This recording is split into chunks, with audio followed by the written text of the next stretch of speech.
Welcome back to Recreational Garage.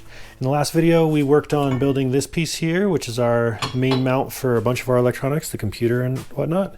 So in this video we're going to move over to starting to work on the mount for the fuse block and relay block here. So we've got our leash relay board here and an extra little fuse block here. We're going to take this, tie it into the ignition, and it's going to give us some extra spots for different fused switched power.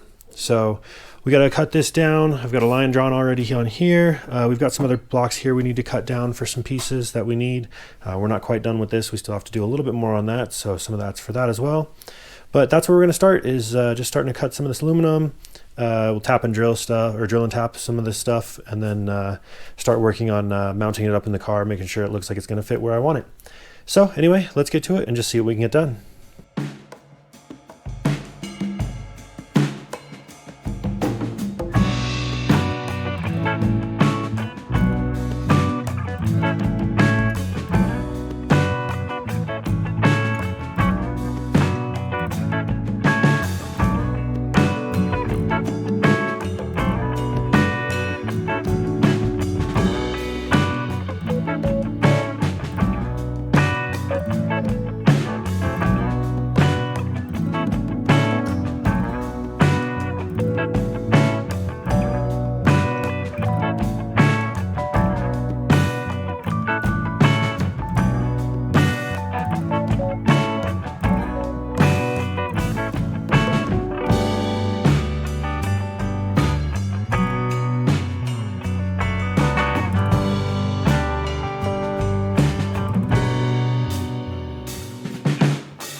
All right, made a little progress this week. We've got the start of our mounting tab here for our relay and fuse panel boards.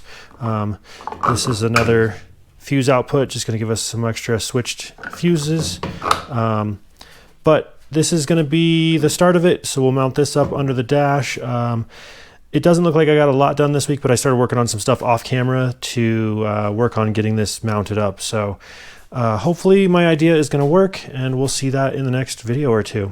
Anyway, thanks for watching, and we'll see you next time.